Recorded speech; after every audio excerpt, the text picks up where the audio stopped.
നവരാത്രിയിലെ ആദ്യ ദിവസം പാർവതി ദേവിയെ ശൈലപുത്രിയായി സങ്കല്പിച്ച് ആരാധിക്കണം. നവദുർഗാ സങ്കല്പത്തിൽ പ്രഥമ ദുർഗാദേവിയാണ് ശൈലപുത്രി. പേര് സൂചിപ്പിക്കുന്നത് പോലെ പർവ്വതരാജനായ ഹിമവാന്റെയും മേനാദേവിയുടെയും പുത്രിയാണ്. ബാലസ്വരൂപിണിയായാണ് ആരാധിക്കേണ്ടത്.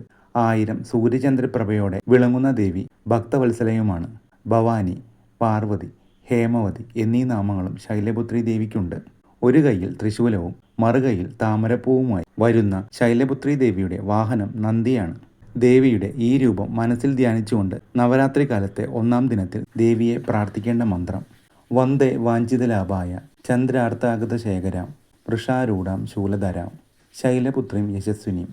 ഈ മന്ത്രം ദേവീക്ഷേത്ര ദർശനവേളയിലോ നിലവിളക്കിന് മുൻപിലായോ ഭക്തിപൂർവ്വം ജപിച്ചാൽ സർവാഭീഷ്ട സിദ്ധിയാണ് ഫലം. ശൈലപുത്രി ദേവിക്ക് ഏറ്റവും പ്രിയപ്പെട്ട പൂജാപുഷ്പം മുല്ലയാണ്. നവരാത്രി കാലത്തെ ആദ്യ ദിനം ദേവീക്ഷേത്രത്തിൽ മുല്ലപ്പൂ സമർപ്പിക്കുന്നത് ശ്രേഷ്ഠമാണ്. ദേവീക്ഷേത്ര ദർശനവേളയിൽ ശൈലപുത്രി ദേവീസ്തുതി ജപിക്കുന്നതും ഉത്തമമാണ്. യാ ദേവി സർവഭൂതേഷു മാ ശൈലപുത്രി രൂപേണ സംസ്ഥിത നമസ്തസ്യൈ നമസ്തസ്യൈ നമസ്തസ്യൈ നമോ നമഃ.